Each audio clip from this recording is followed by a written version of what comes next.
get old, I'll do it. If you have your Bibles, turn to Exodus chapter 19.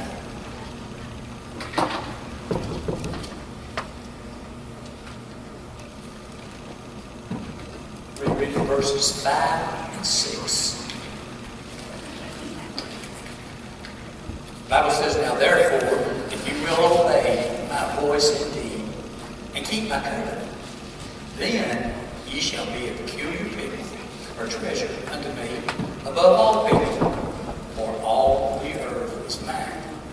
And ye shall be unto me a kingdom of priests, and a holy nation. These are the words which you shall speak unto the children of Israel." So let me see. Father, we thank you for your word. We thank you for these that have come out tonight. I pray, Heavenly Father, for the Holy Spirit. Get me out of the way. Let your Spirit do the teaching. If there's a here all without you, I pray that this will be the night that they come out, Father, to give all their life to you. These things we ask in Christ. Buddy of mine, in a minute ago, he said, he come because he heard this long-winded fellow who stand up there. I'm going to start in Exodus 12 and go all the way through to Exodus 32. In about 20 minutes. Thank you. These two verses. He said, "Now therefore, if," that's a bad word. I don't like that word.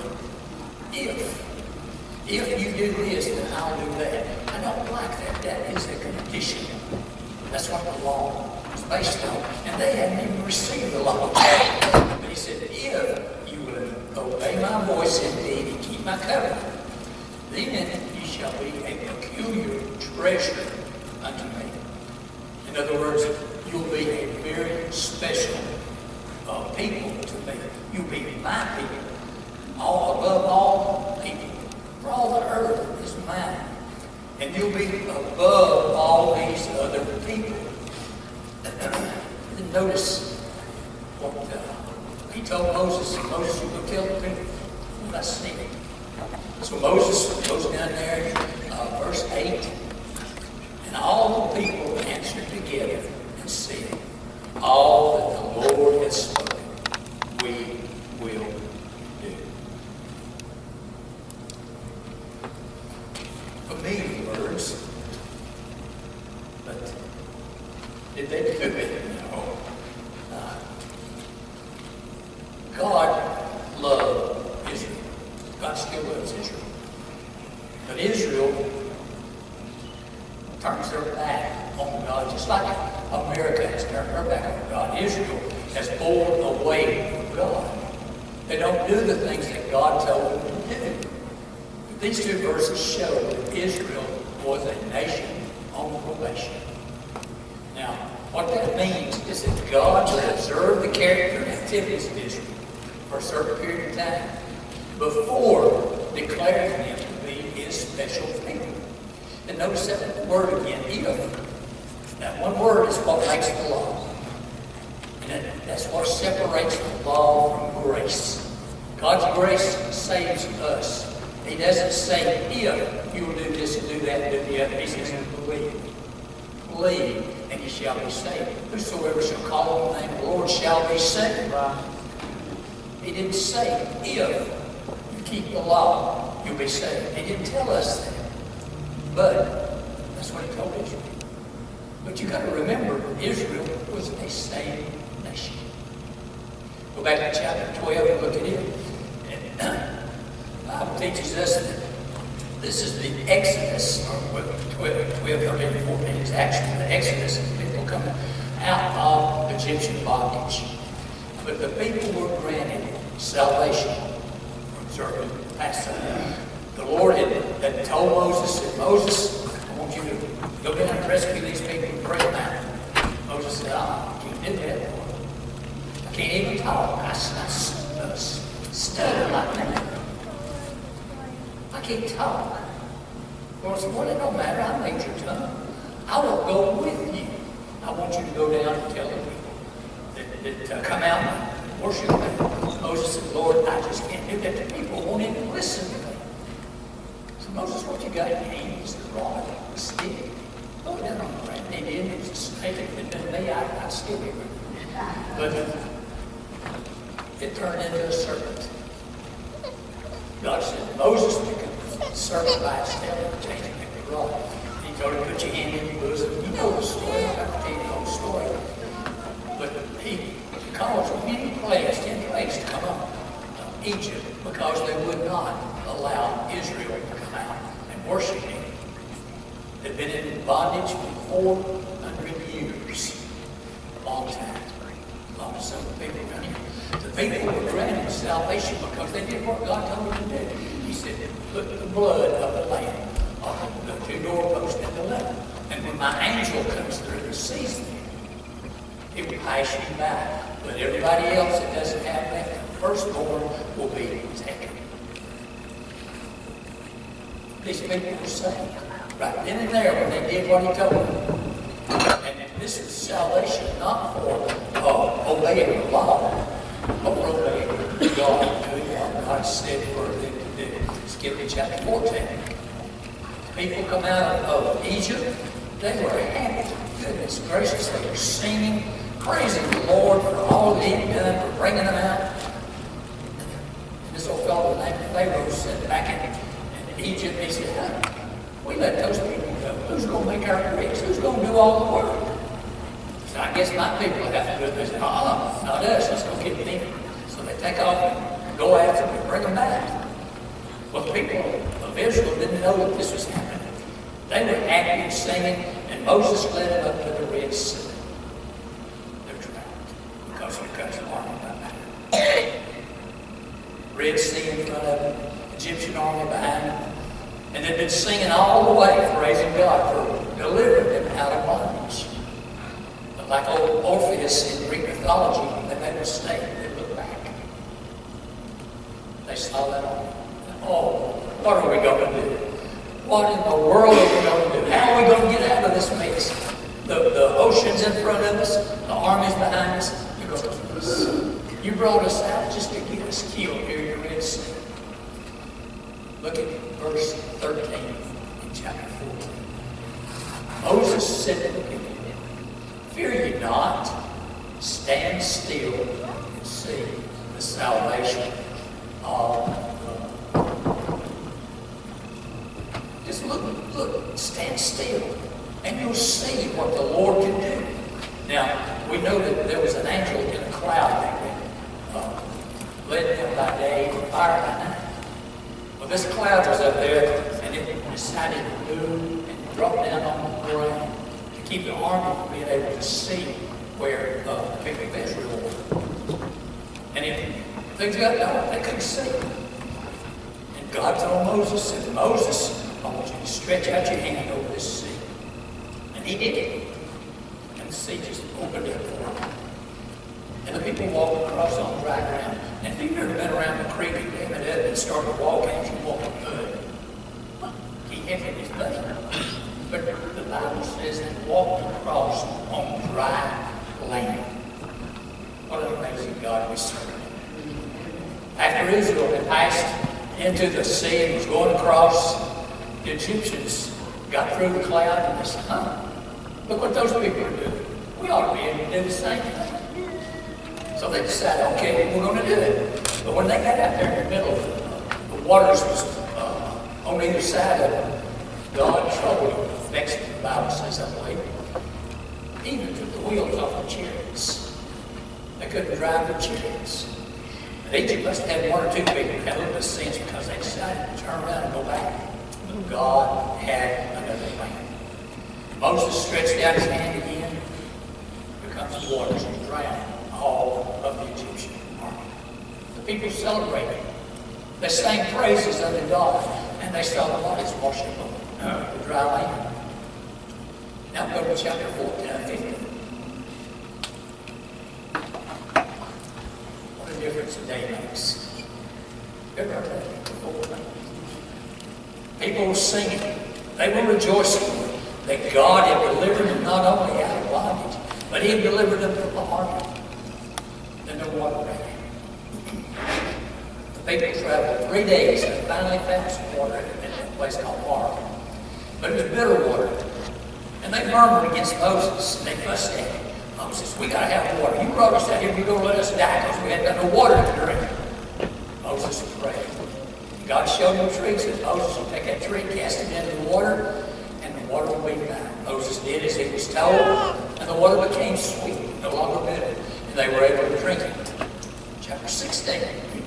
As they traveled on a few days, I believe 15 days, they ran out of food. Verse 2 tells us that they murmured against Moses and Aaron. Fussing, complaining. We haven't got nothing to eat. What are we going to do? You brought us out here, now we're going to die because we don't have anything to eat. Oh, Moses, I feel sorry for you. But Moses prayed. You know, a lot of times when we get into trouble, we don't think we pray. We think, what am I going to do? How am I going to get out of this mess? And if you pray before, maybe you would be cutting the mess to start with. But then if you pray sincerely, God, I'm a sinner, get rid of my sin, and Lord, I need it. And Moses, and as I say, now I realize I'm speaking to the church tonight, and most everybody here is probably saved. But these people want you. And they were on probation. They ran out of food. They fussed at Moses. They complained. They cried. Moses prayed, and God sent manna from heaven. Can you imagine looking up and seeing bread falling down out of heaven? And if God would do that in my house, I wouldn't have to feed the birds, the squirrels, or the chipmunks, or the skunks, or none of that stuff. But He don't do that for me. They said, well, this is just bread. What are we going to do about it? Something to eat for flesh. God sent quail for that. Flesh in the evening and manna. Chapter 17. People ran out of water. Oh, they were so disgusted. Moses, they said, Moses, you brought us out here and you're going to let us die because we don't have anything to drink. What are we going to do? Moses prayed and cried out to God. God, these people are ready to stone me. Wouldn't you like to fly on the wall and heard the conversation? Moses said, Lord, I've done everything you told me to do. I brought these people out. I took them and found that water that you told me to go to. I fed them the manna that you gave us. I've killed them the quail that you gave us. I gave them everything that you told me to give them. And now, Lord, we're out of water again.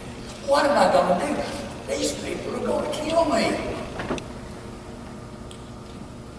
And can you not just imagine God speaking back in a kind, calm voice? Moses, have I ever let you down? Have I not brought you this far? Have I not fought your battles? Have I not given you water? Have I not fed you with flesh and with manna? Do you honestly think that I would have done all that to desert you now?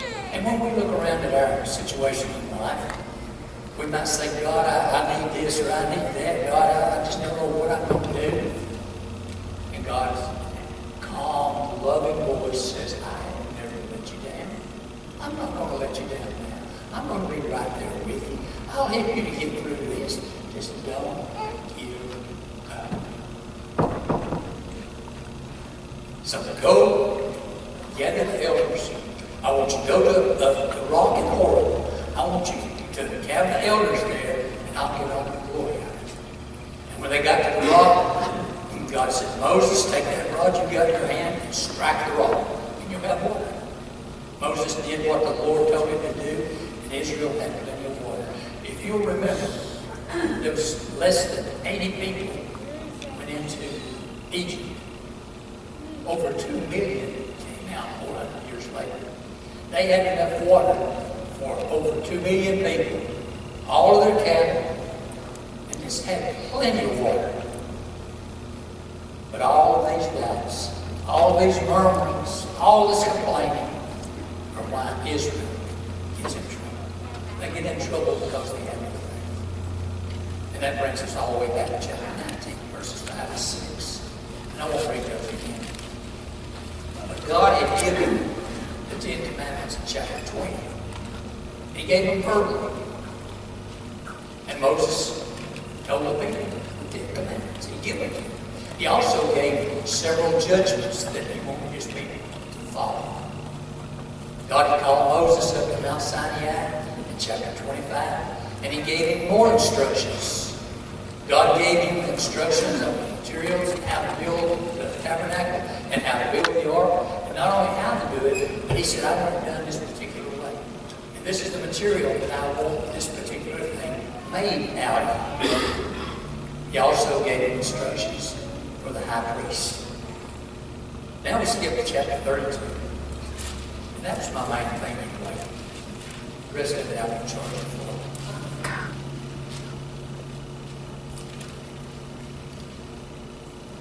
Moses had gone back on that mountain for another 40 days. And when he left, he said, Aaron, you're in charge.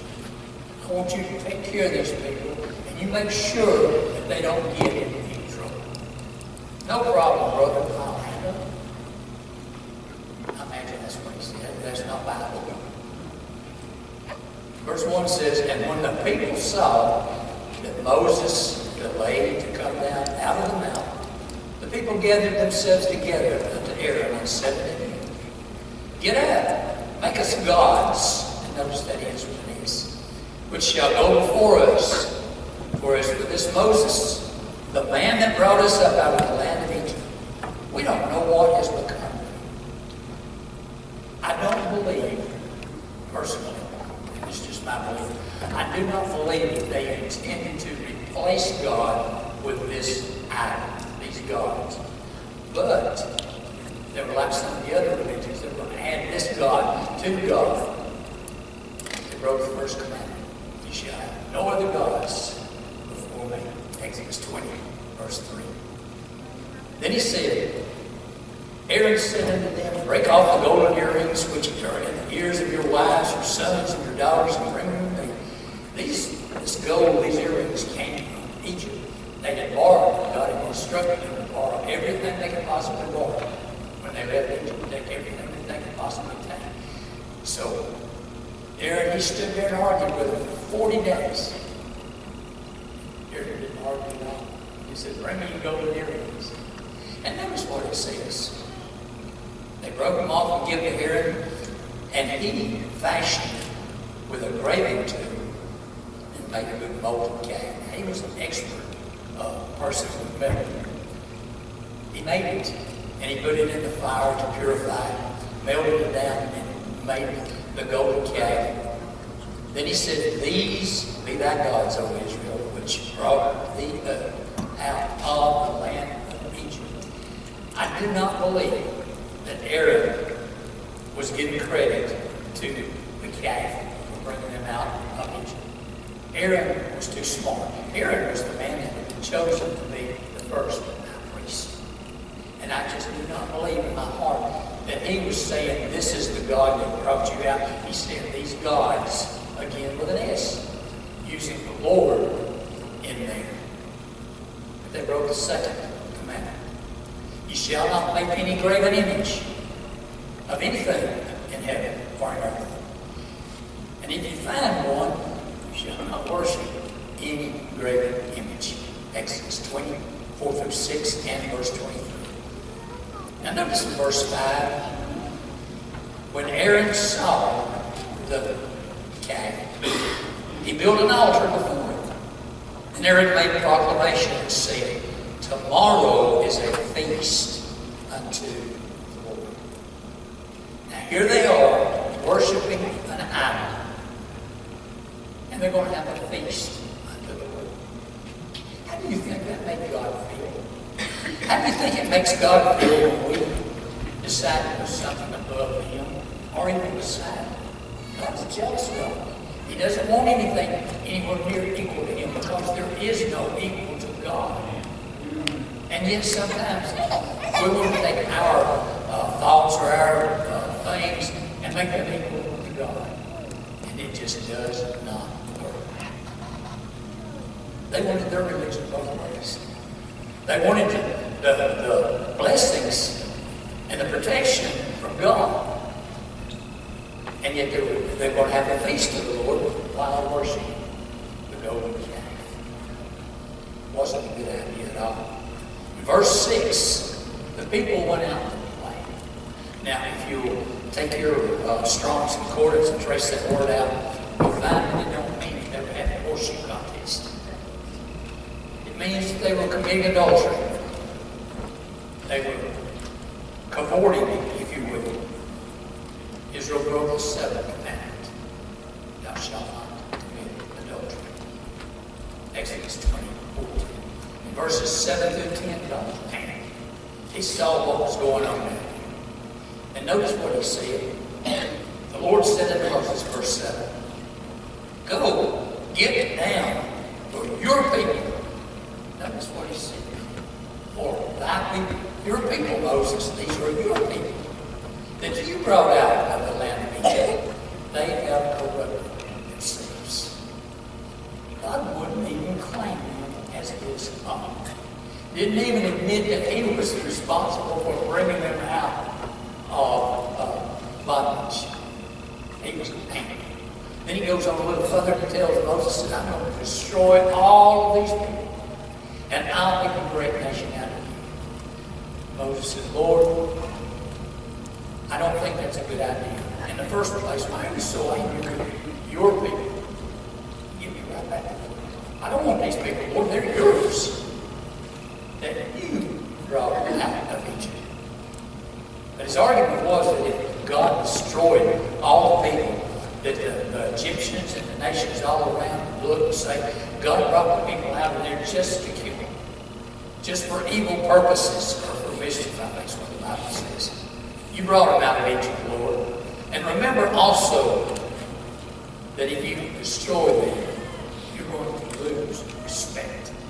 People won't respect you anymore. They won't have any thoughts for you anymore. And also, Lord, you remember your promise to Abraham, Isaac, and Israel, or Jacob. You said that their seed would be as many as the stars are in heaven. And if you destroy them, that promise is gone away. Verses 15 through 29, Moses says, Lord, I'll handle this problem. I'll take care of this situation. And as he entered the camp, he did four things. First thing he did was take the tablets of the Ten Commandments that he was carrying, threw them down, smashed them, broke them. He did that to show the people that they had sinned. They had broken their covenant with God. Remember verse 5 and 6 back in chapter 19. He said, if you will obey, which they did not. Second thing he did was to smash the idol calf. Burned it with fire, then ground it into powder. Then he spread it over the water and made the people drink it. And this is demonstrating that the idol had no power. That God had power over the idol. That it was no God whatsoever. He made the people drink the water. And that was symbolizing that the people had to bear the consequences of their sins. Sin has consequences. You may think that you've done something that you got away with. But somewhere along the way, somewhere, somehow, you pay for it. Sin has consequences. The next thing Moses did was to summon Aaron to give an account of what had happened while he had been gone. Aaron, I left you in charge. What did you do? How did you let these people do such a thing? Look at Aaron's excuses in verses 22 through 24. Aaron said, don't be mad at me. Don't let your anger wax hot. You know these people, that they are sin on mischief to bring. For they said unto me, make us gods which shall go before us. Because this Moses, the man that brought us up out of the land of Egypt, we don't know what has happened to him. I'm paraphrasing it. When Moses saw that the people, and I said unto them, whosoever hath any gold, let him take it off. And they gave it to me. I cast it into the fire, and this calf walked out. That's basically what he was saying. I didn't do it. The people gave me their gold, and I threw it in the fire, and out walked the calf. So we had to take it as our idol. I can just imagine the argument that went on between the two of them. God was so angry with Aaron what had taken place. And remember, he was going to be the first high priest. God wanted to kill him. We find that in Deuteronomy chapter 9. But Moses prayed and interceded for Aaron and for the people. And he told God, if anyone is to die, let it be me. Not them. Take me instead. God's grace is shown here in his forgiveness of their sins. And if you remember back to verse 6, chapter 19, why was it important that they be priests? Why were they going to be a nation of priests? What does the Bible tell us that we're able to do that the other people that we're not able to do? We're able to go boldly to the throne of God. When that veil was torn and rent, that opened the door for us to be a priest, to be able to go to God in prayer. And that's what the priest did. He went to God in prayer for the sins of the people. And he made the sacrifices for the sins of the people. We make our own sacrifices. But they were going to be a nation of priests, a holy nation separated. And they would have had the ability to pray for themselves. But here they didn't, because that word, if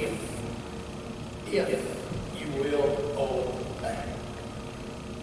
Then the fourth thing that makes it Moses did was to judge the people that would not repent. He commanded and said, everybody that's on the Lord's side, you come over here with me. Aaron was one of the first ones to get over there. Then the Levites came across, and the others. And God told Moses that you send the Levites into the congregation of the people, and the ones that are still worshiping idols, I'm going to kill you.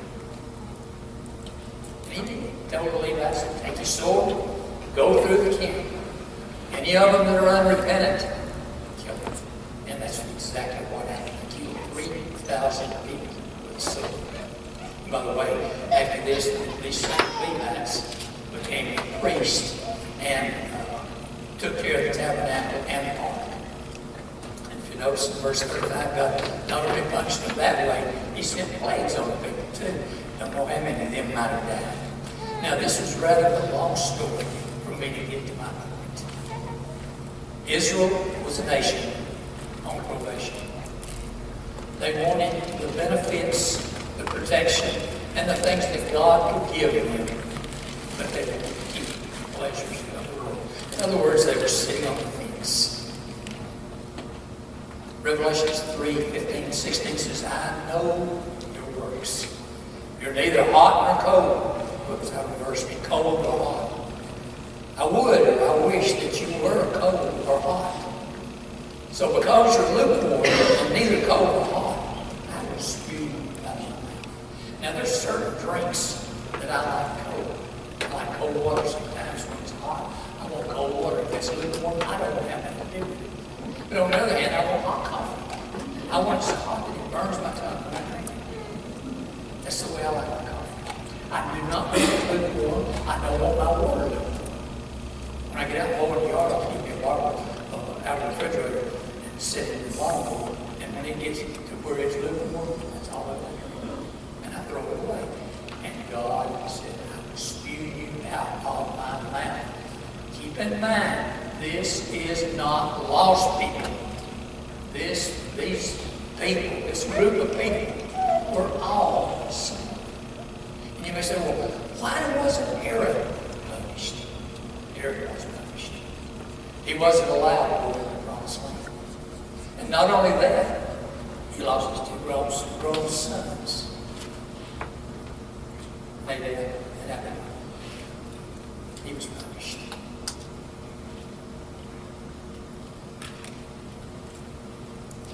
I told this little story in our Sunday school class tonight. So people in my Sunday school class, I was sleeping busy at night. There was a day that Jesus and Satan were separating people. This was Satan's, this was Jesus. This one man jumped up on the fence and sat down. And they get through, this was mine, this was yours, this was mine. And they leave. They think their people with them. But Satan left something laid on the ground and turned around and back to get him. And he told the man on the fence, he said, come on, go. He said, well, no, wait a minute, I didn't make no decision whatsoever. I'm sitting on the fence. And Satan said, yes, the fence belongs to me. So remember that the next time you're tempted to sit on the fence. Where are we standing? Are we hot? Or are we cold? Are we lukewarm? Are we sitting on the fence? Remember to whom it belongs. Now, there may be somebody here tonight that I've misjudged. I don't know your hearts. I really don't. And it isn't my business to a certain extent, other than that I give you the word, other than the way we say it. The way we say it is to believe on the Lord Jesus Christ, accept Him, confess Him as your Lord, believe that God has raised Jesus from the dead, and you'll be saved. So simple. So very simple. And yet we want to sit on the fence and say, I don't think I'll make that decision tonight. If you don't make that decision, you can make the other decision. Because the fence belongs to Satan. Gene, if you'll get a song, play just a verse of some song, it doesn't matter.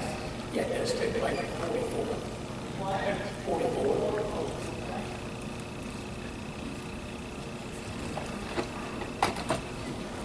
I told you a long story tonight. Just to make one little bit of it. That point to me is very important.